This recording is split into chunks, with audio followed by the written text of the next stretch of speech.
if the Democratic Party is so committed to the status quo and so committed to sticking with something that three-quarters of the country doesn't want, then we have to say, why do we exist? What are we here for? James Carville is an old Democrat operative. He helped Bill Clinton win the presidency. He's been a hired gun on a ton of elections at the national level, state level, even internationally. He's been hired to work in other countries to help people get elected. He knows when an election is looking bad. And by the way, he's a dyed-in-the-wool Democrat. He's got a rooting interest here. He wants Democrats to win. He wants Democrats to stay in the White House. And he says Joe Biden's got to go. He was on CNN last night, and in typical James Carville fashion, he didn't hold anything back. Let's bring in Democratic strategist James Carville, the former lead strategist for Bill Clinton's 1992 campaign. James, can President Biden win re-election this November? It doesn't. That's not the real question here. The real question here is we have a Supreme Court that's bought and paid for by RVs and fishing lodges. We have a country that 72% want something different. If the Democratic Party can't produce something different that 72% of people want, then why do we exist? What are we here for? I mean, the country is clamoring for change. And what are we going to offer them? The same stuff? It doesn't make any sense, Jake. Give the people what they want. Vox populi. They want something different. Let's give it to them. I mean, I just don't get the whole thing. I'll be honest with you. I'm from Bucks, and everybody saw what they saw Thursday night. I don't take any pleasure in this. This was a year ago. I'm going to be 80 in October. You can't fight this stuff. It's just there. So what happens? What do you think the Democrats should do? Something different. All right. And I don't know. It'll be messy. It'll be a mess. And that's what change is. But if the Democratic Party is so committed to the status quo and so committed to sticking with something that three-quarters of the country doesn't want, then we have to say, why do we exist? What are we here for? But in mine, we were here to change civil rights. We were here to bring change in Medicare and do great things and family and medical leave and expanding health care and great things that are part of my party and why I love it. But if we can't bring something that people want, I have to doubt our rationale for being here. I really do. Biden huddle. All right. Well, we'll pick this up in a second. But, if I were conducting this interview, and I would love to have James Carville on, by the way, if we could send a note to the Raging Cajun, that would be terrific.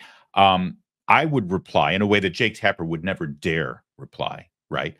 But the obvious response there is, isn't that why Donald Trump is so popular? Isn't that why Donald Trump is leading in the polls? Isn't that why, if the election were held today, Donald Trump would actually, believe it or not, win in a landslide, including with the national popular vote, something a Republican hasn't done since 2004? I know that James Carville is trying to suggest that, people want something new. They want some change. And here we're just giving them the same two candidates. No. Donald Trump is change. Listen, our country is angry. Our country is in misery. And all Joe Biden and the Democrats have to offer is more misery. In fact, even if they replace Joe Biden with somebody, what's the main message from that candidate going to be? Donald Trump is a fascist.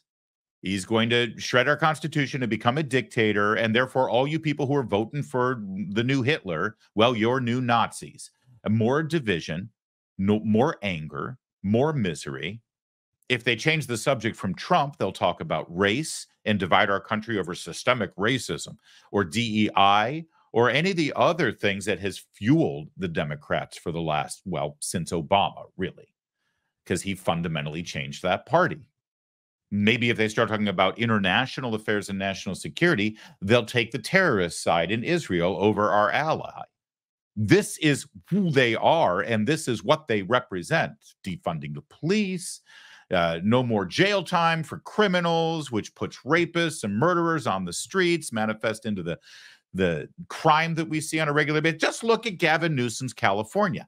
That's what they offer. More anger, more division, more misery. I know that Carville's sitting here thinking, well, it's just because of the candidates. No, it's because of the policies. So where does real change come from right now in this election? That's what Donald Trump represents. Donald Trump is a vessel for all of us who are so pissed off and so fed up and so tired of the status quo that in him we see somebody, the only person right now who represents such an outside, blow the whole thing up sort of approach that it's the only way that anything will get done. It's a way for you, James Carville, to actually finally pay attention to us. After he beat Hillary Clinton, the only thing I could think of the next morning is, now do you know how pissed off we are? Now do you get it? And of course they didn't. They had such contempt for us that they decided to submarine the entire presidency by putting it under the cloud of an FBI investigation and then a special counsel investigation over made-up bullshit from people like James Carville. So this is why James Carville won't do this interview with me, because he's absolutely right that nobody wants this guy on the ticket, and people want change, real change, major change. We're sick of people who say, yeah, I'm going to secure the border, Republicans, who then get into office and do anything but secure the border. We do want change. And right now, in American politics, where's the change coming from? Not Joe Biden or any other Democrat you could put up there, and certainly not Nikki Haley or the vast majority of the Republicans on a national level. Change right now, like it or not, is represented by the vessel that is Donald Trump. That's why even people who aren't big fans of Donald Trump are willing to walk over broken glass to get him into the White House. Because you may not like him, you may not like his approach, you may not like his style, you may not like his language, you may not like his abrasiveness, you may not like a lot of things about Donald Trump. But you know that he's going to go in there and get up. All right, back to James Carville now. Thanks for letting me rant a little. With his family over the weekend at Camp David, and we're told that his family thinks he should stay in the race. What's your response? You know, I've been 50 years, and people say, you know, James, my family loves me, and people like you, and y'all just looking for the next scalp, or next notch on your bed to make the next fee. And maybe we do, and maybe they love you, but their judgment is clouded by love. I mean, I really like President Biden, but man, the country wants something new. Let them have it. Why are we fighting this inevitable desire? And they can't deliver it. I mean, Trump is going to be sentenced on July the 11th. The Supreme Court is like, come on, we don't even want to discuss this. But give the people a shot. Let them look at who's in the party. And I believe there's staggering talent in the Democratic Party. Get out the way and let 1,000 flowers bloom. But do you think they should have, do you think Democrats should have an open convention? Do you think that they should announce, we're having primaries the next 4 weeks, and then we'll take a, I mean, how would you even go about doing this? You know, I go about it by saying, you know, let everybody decide. Have 4 forums around the country. I don't know, have people address the convention. But just don't sit there. Do something. People want something different. I mean, you go back and you look at American history, and, you know, after Pearl Harbor, Nimitz was the head of the Bureau of Navigation. You know what he did? He went in there and he took action. Martin Luther King was a comfortable preacher at a church in Montgomery. He didn't just sit there. He did something. So, and that's our history. And, you know, people say, well, the process and this and that. I don't know. But do something, open this process up. And all of the people are asking for is something different. And why not give it to them?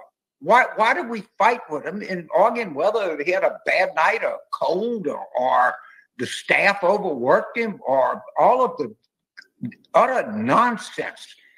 that we're hearing. And President Biden's a great guy, and I'm a great guy too. I don't have any business running campaigns anymore. President, let me jump in one more time here. You hear this guy speaking on behalf of the Democratic Party, who we're told is trying to protect democracy from the authoritarians over there on the Republican side.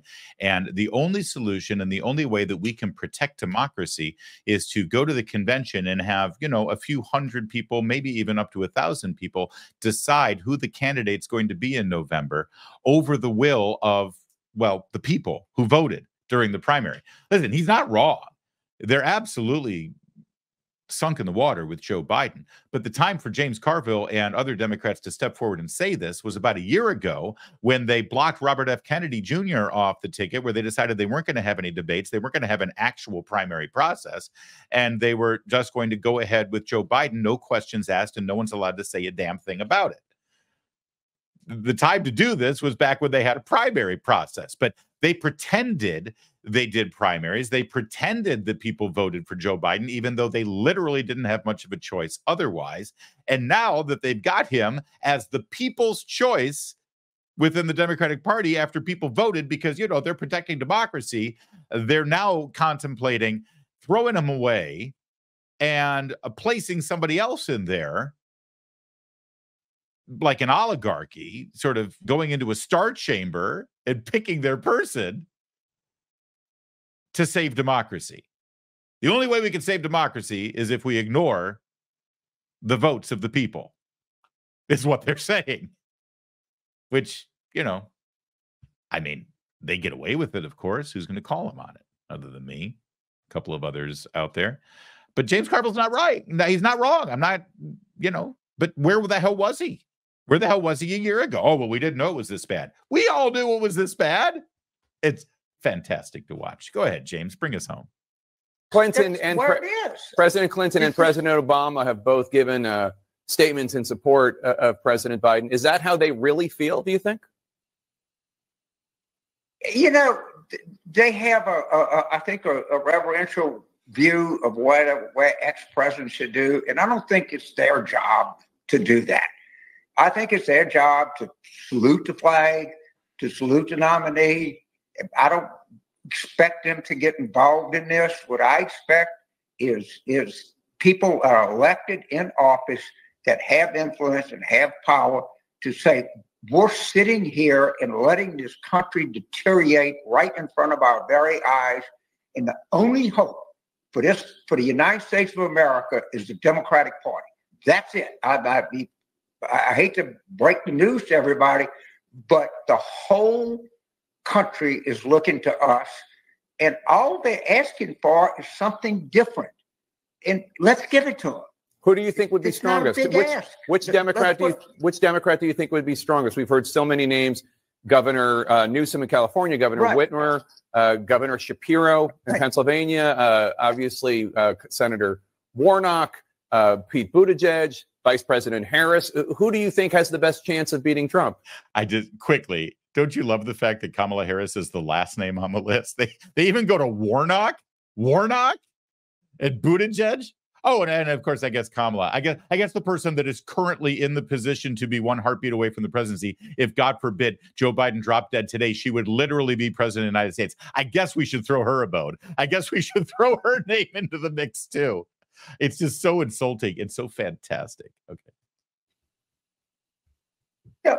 Let Democrats decide. All of these people are marvelously talented people that you and I know about, but 99% of the country doesn't know about. And you know what people will do? They will pay attention.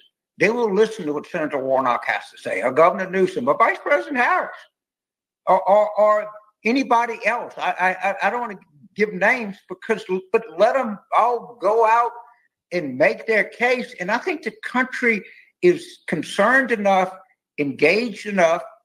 It's 72%, or I know that number. I'll stick with this whole interview, and let them decide. This is our democracy. This is our country. This is our future. Just don't sit there and do something, man. Move it. James Carville, thank you for your candor. Always good to have you on. Appreciate it. Coming up, what Michigan Governor Gretchen Whitmer says about her name being floated as a possible. This is our democracy. We got to fix it by thwarting the will of the voters from the primary process, getting into a room and choosing one of a small handful of people who we will push on the rest of the country without any kind of democratic process, because it's democracy and we've got to save it. Oh, that's fantastic to watch how screwed they are. Can I get some popcorn here, please, while I watch all of this?